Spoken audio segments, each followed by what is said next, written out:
there is a bunch of useful things to bring your towel around with you. Why do I think that's a weird thing to do? But my counter argument would be that the reason it's just like a guttural reaction rather than like we think it through using like premises and we come to a conclusion. We have a good argument as to why you shouldn't bring a towel with you.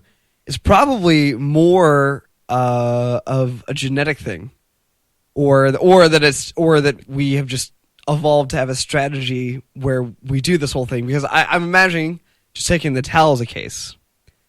You carry the towel with you in that enclosed spacer bag, and it starts to mildew, and that starts to stink. But the stink isn't even a problem.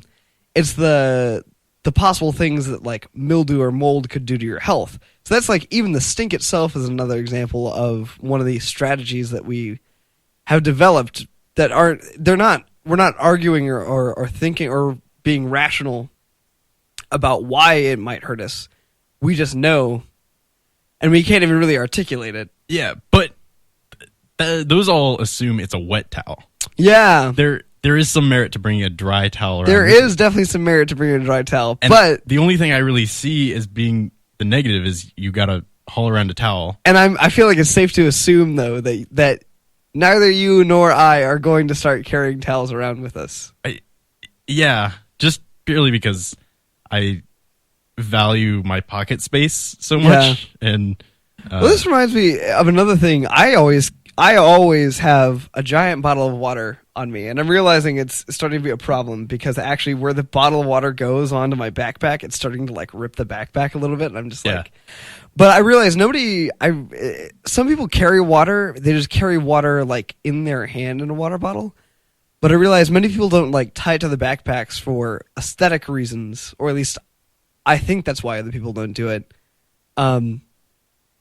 So I'm wondering, is that tapping into the same thing? Are aesthetics and these social norms and like these guttural feelings of like disdain, are those tied? Are they kind of one and the same, or are they? I think so. You think so? I think it's just like so well ingrained in us that these are things that you're supposed to do and these are things you're not supposed to do, that we have this immediate reaction to it. It's sort of like a fear for our own sake that we're going to be somehow associated with it. Yeah. And it's like, you think if it's against some social norm, it's so vilified that you can't be in any way associated with it because it's going to degrade your... It's not even... I feel like even vilify is kind of not even the right word. I think like you fear being associated with outcastisms. Yeah. Yeah. Yeah. That I guess that's sort of an instinctual thing for... I was talking about a related idea earlier with a friend, and I feel like maybe it could be applied. Like, I think for me and you, we have some sort of kind of non-normal behaviors between us, but I feel like maybe this whole idea of like outcastisms, I kind of like that term. I'm just making it up on the fly, but maybe it's. I'm wondering whether that's like you are in the group or you're not, or if it's more like a gradient. Because I'm wondering, and if it is a gradient, then it would be really hard to talk about because we could only know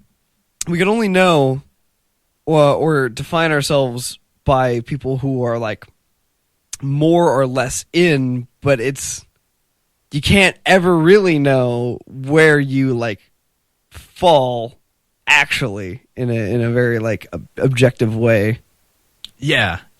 You can only really perceive what people give you of what you're doing, if it's good or not. And I think really maybe even it's more clear if you perceive downward. It's like they have more outcastisms, therefore they're more outcast. Yeah. I think it's harder to perceive upwards because then you have to like think about your own self and think about how you relate. And it's always, if you ever sat down and tried to think about your own self, it's a pretty hard thing to do. Not even just because it's like cringy or painful, but it's just it's very slippery. Yeah. You know? Yeah. But thinking of myself, what you just brought up of our outcastisms, as you coined, my initial thought was going through all those things that people point out to me as weird, and every time I always think that's not a weird thing I'm doing. I'm just being pragmatic. Yeah. The towel is very pragmatic, but The towel is very pragmatic. like I normally choose things based on that quality and don't care much at all for what the social implication of doing that thing is. I wonder, they're pragmatic definitely for the individual, like having the towel is pragmatic for the individual. But I wonder, maybe we could take like a I personally am not, so there's like anthropological functionalists, which I am not part of, but anthropological functionalists believe that everything serves, Let me just go get my thesaurus. yes. Everything in a culture serves a material purpose. So an anthropological functionalist would say, like, Champaign was founded to create the university and thus create students who can make a educated workforce. And so a lot of times what they'll end up doing is think about things like the towel, and they'll be like, or the taboo of carrying the towel around with you. Yeah. And they'll say, so this seems to be pragmatic for the individual, but because the culture is trying to stop it, it probably serves some purpose in the function of the society, the group of people. It somehow is a negative to society if everybody starts carrying around towels. Yeah, but I was thinking that'd be interesting to think about. Is there a possible negative if everybody started carrying around towels?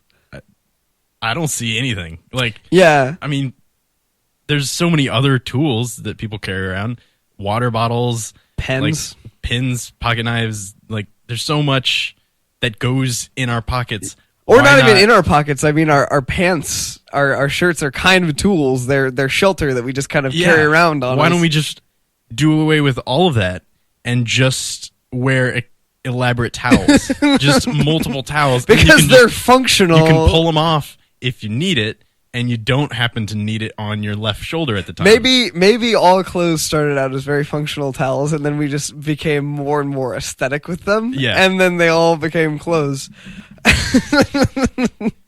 But yeah, I think maybe that just goes to show that probably that my inkling that the functionalists are probably mostly incorrect is more probably correct. I don't think that was English, but but yeah, I still think it was just an interesting way to think about it. Like, is there a purpose that this serves, that these norms? Because I guess that's the thing I keep reaching for. Is like, I want to somehow justify them because I have them, and I'm like, if they're just totally meaningless and they're just me hating other humans for no good reason, then that makes me bad. But I guess it's just in my programming.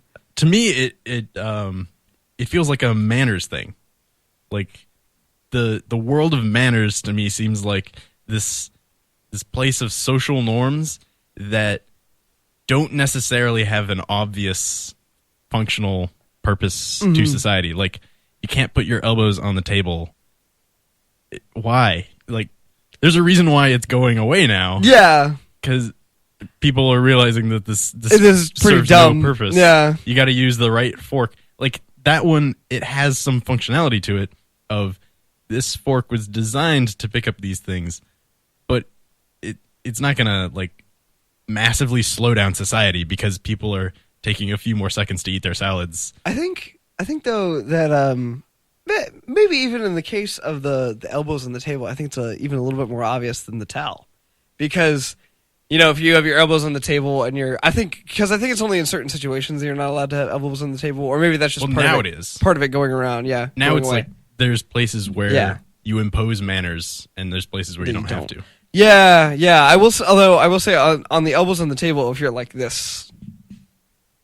Yeah, but that's a real visual thing. Yeah, it's a very visual thing. For the listeners, he stuck his elbows out, very chicken-like. Yeah, very chicken-like, and then scoop it, like pretending to scoop food into my mouth. Yeah, it looked more like a awkward kid playing in a sandbox. But I will say, if I'm, nobody's watching me, I might end up doing the awkward kid in the sandbox into like. I mean, if it's faster to eat, and or if it's generally better, if it's generally then better, why not? See, I wanted to get into all the problems of like better and how that it's anyways. You can't take better away from me, Turner. I can't take better away. Otherwise, we'll have nothing. Very important word. All right. So. All right. We'll be right back.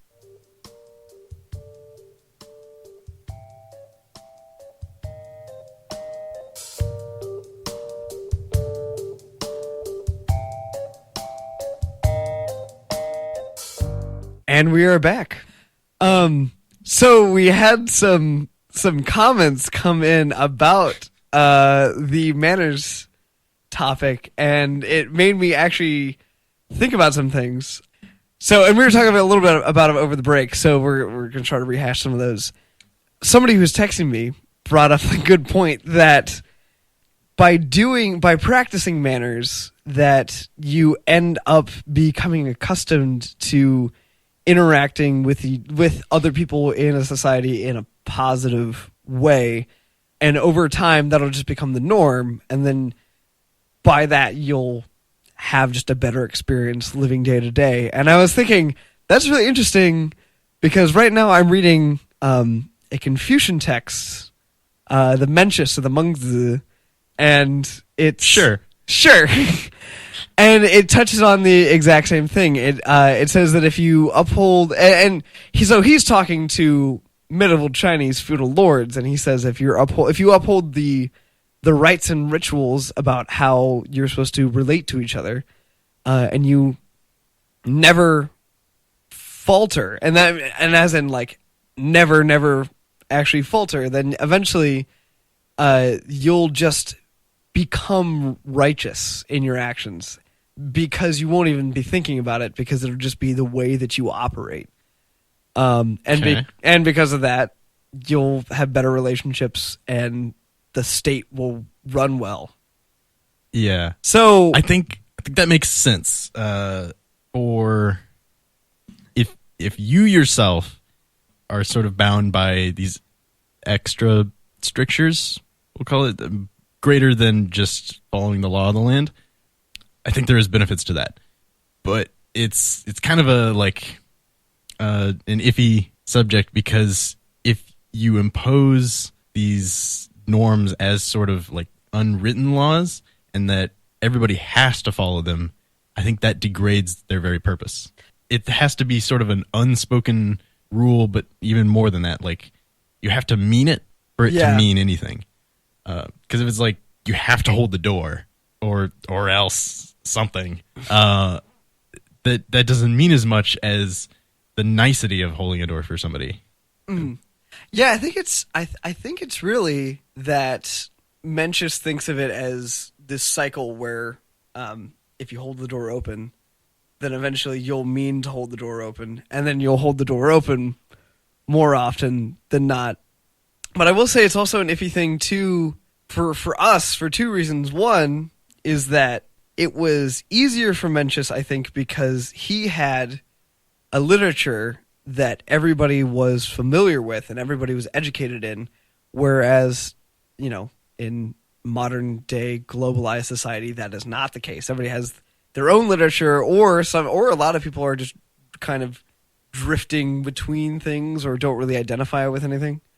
Which I know that I think I'm conflating kind of like identity with what you read, but I'll leave that topic for another time. And then I think too is comparing it rituals, rites, or manners with these norms, because I feel like it's either one of two things. Either it's, well, I guess one of three things. Either it's just really gray and it's going to be kind of impossible to tell the difference between, one is it like a manner or a rite or a ritual versus one is it breaking the norm and carrying a towel with you, or is it like the earlier thing where it's like on a gradient, like some things are more on the norm side and some things are more on the ritual side. I don't think that's necessarily true. You don't think it's a gradient, or you don't think it's a hard line?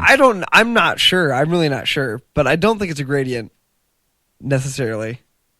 But I'm also not totally comfortable thinking that it's like a hard and fast thing either. Yeah, I think it would have to be some sort of gradient, because I can't see any like distillable aspect of the towel that's different than anything else sitting a particular. I guess that even has manners to it. I don't know, but something that we do normally that isn't seen as weird. Yeah, that is probably weird. I guess you could point out differences between cultures of things we do. Yeah, that we're thought about as weird or not weird. I know lately I've been thinking a lot about milk, actually. Milk? Yeah, drinking. I've been thinking about it. I'm like, I think drinking milk is really weird.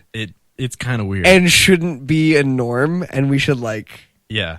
There was something I was listening to, and they were talking about horse milk, and that it's not really different than cow's milk, but for some reason, because it's so obvious how you get the milk from the cow, as opposed to the horse. Like, you look at the cow and you're like, oh, that's the milk bit right there. there. And you look at the horse and you're like, I'm gonna get milk from that. I don't want to watch that happen. I want to retain my image of galloping horses.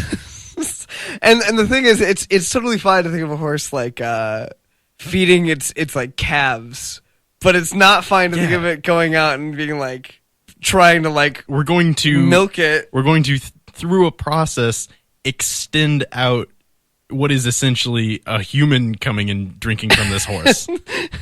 It's really weird too. I mean, so I know that Freudian psychology is supposed to be like a bunch of crock, but if you think about it too, if everything is motivated by trying to revert to a time before you were born, or reverting to the womb or something like that, and you're going out and you're like drinking the milk of a horse or even a cow, it's kind of, I don't know, is that like reverting back to the motherly relationship? I don't know. Again, in the context of I have no real opinion on this, but I've heard a lot of people dump all over Freud, and Freud to me is like a socially acceptable form of something weird, like a cult, or like Scientology, where it's like the very surface level is like, oh, okay, it's like,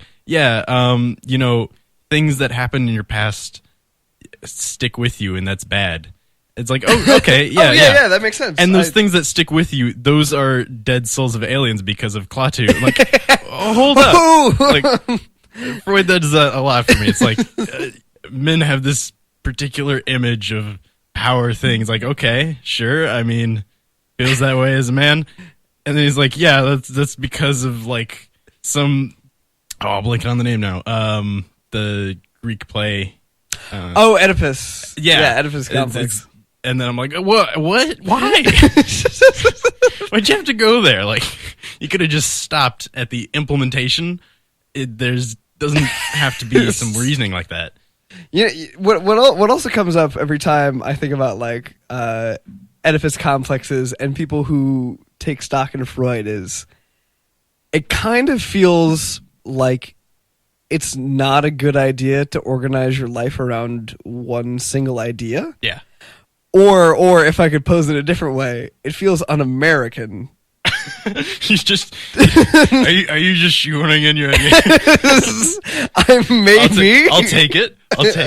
It feels, because I do agree, kind of. It does kind of feel a little un-American, though. Does.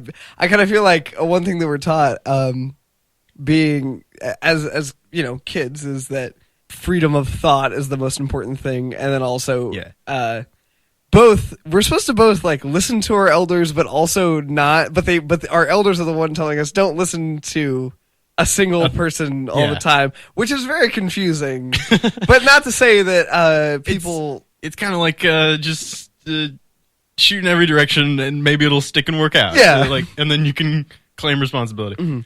I feel like though a lot of young people specifically, although maybe there's older people too, but a lot of people our age are kind of, they look at that and they look at kind of this globalizing society, and and the things that they choose to kind of relate to, and they're not necessarily like American things.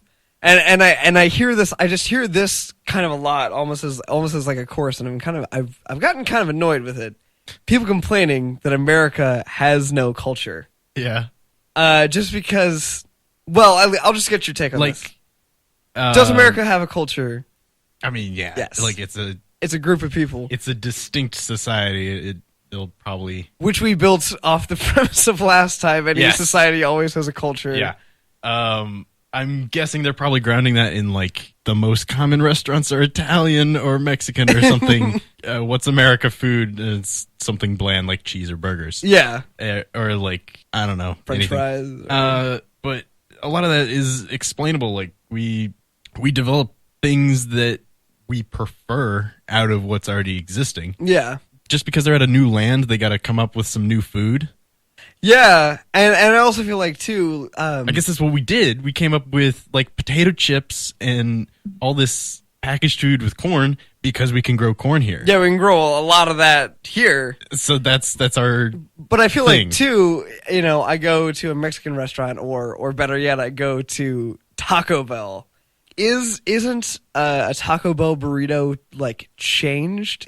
And just by being on American soil, or my being an American, I guess, really, aren't I relating to the burrito differently? Even if it's the same burrito, but most of the time it's not the same burrito. Most of the time we've changed it somehow. You mean like when they Dorito blast that? Yeah, when they Dorito blast it. Funky, make a tortilla out of chicken, which actually, by the way, I've had one of those. Blowing my mind. They're not bad. I never went in. I was always morbidly curious about the Double Down. Oh, that one was bad. That one was bad, but I did have the chicken chalupa, and I had to say I liked it. All right. I do think. I think that goes for everything in Taco Bell. It's like I was morbidly curious, and it was not bad. I think though, I was having a conversation with somebody at my dorm about this.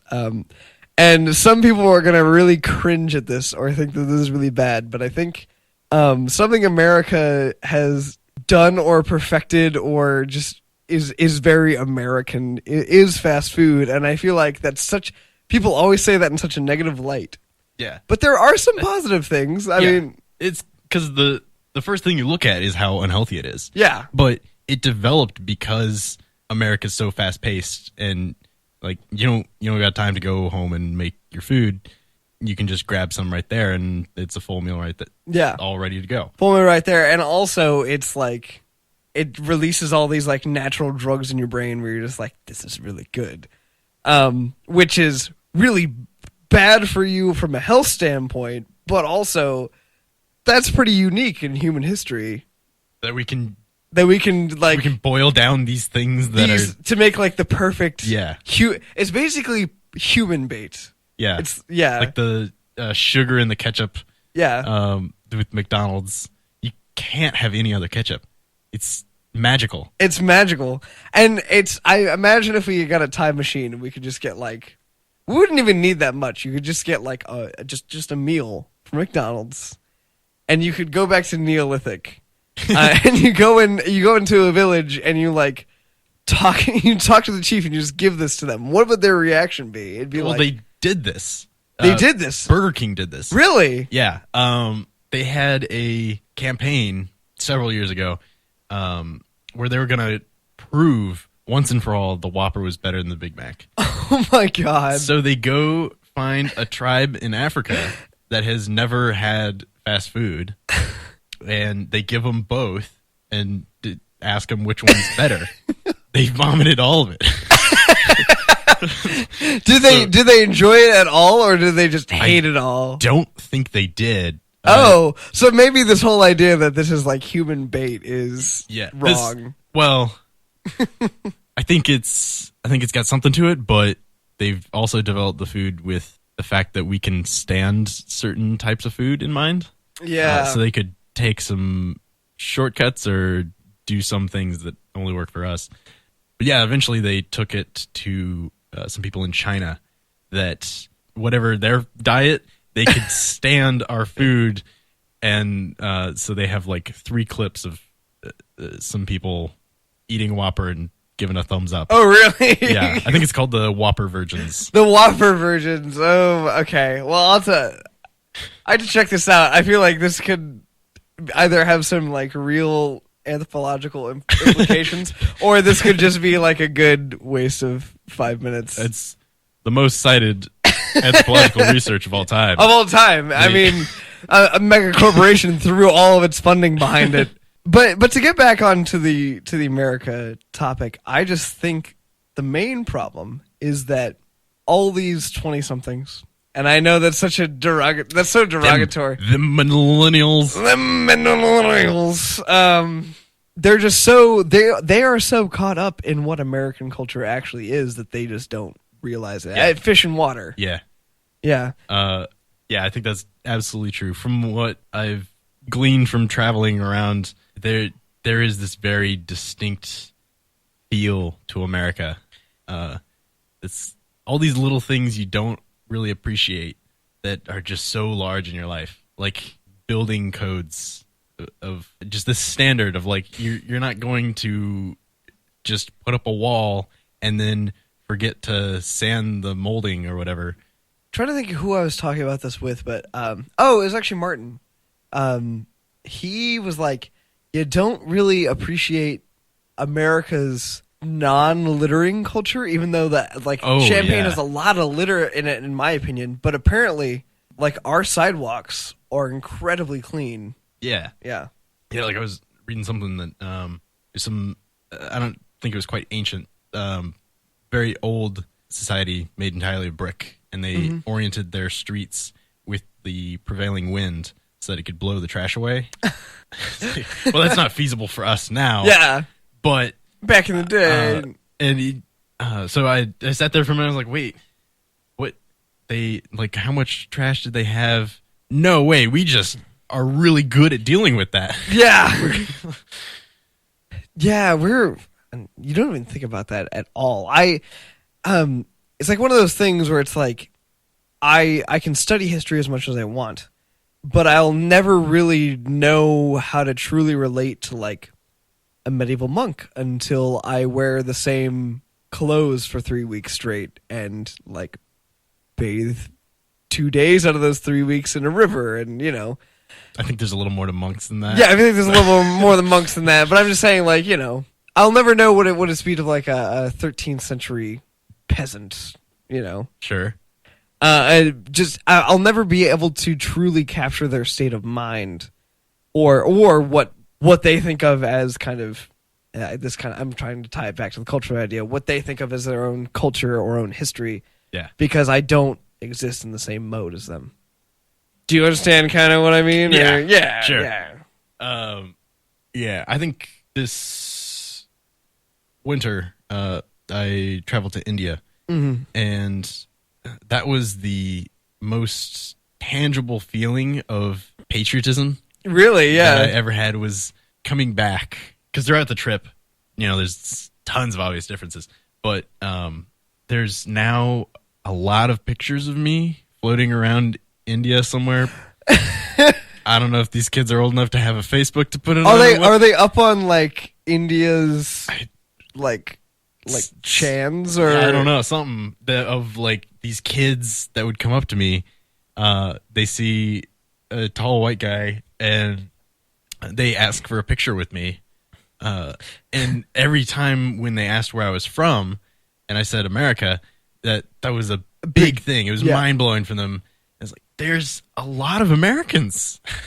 I'm not unique in just being American.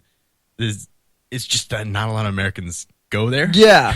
And I think that hits on something with the culture of like, you can't appreciate the culture without seeing the other cultures, but a lot of people don't go see the other cultures because they know that it's different. So it's this weird cycle. So yeah, it's a weird cycle of like denying the culture exists, Yeah, and then but being then- like, but my culture is so much better Yeah. that I don't want to learn that the culture exists by going and seeing the other cultures. Yes.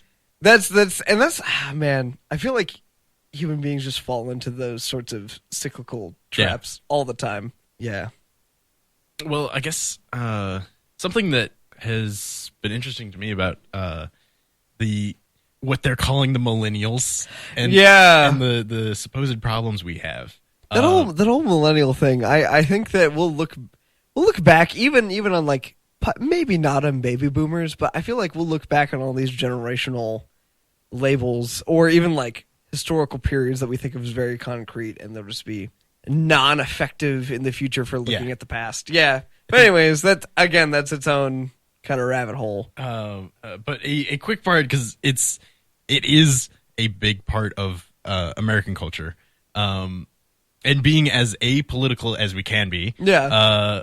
I noticed another classmate of mine had a sticker amongst other political stickers that said like "Yay capitalism" or something like that, and that really struck me because that's kind of rare now from what is the vocal majority of people of our age. I'm really interested to know because I listen to a lot of like podcasts, which is a very like progressive like new media, and they're so I keep hearing these mixed reviews about like millennials are all about getting out there and like being one and being activists, and then I also hear a lot of these older kind of progressive like figureheads saying all these millennials are actually really backwards looking, and I'm just like, I don't know. I literally don't know because I can't see any of my peers as like non-individuals. I can't look at them as like, oh, you're a group of people. Are you necessarily more forward looking? Right. Or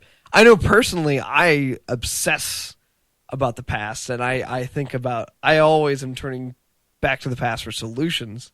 So I know at least I feel like even for you, I feel like you're such an individual that I can't really say, are you necessarily like looking to the past for solutions? Or are you necessarily trying, to kind of look to the future for different things?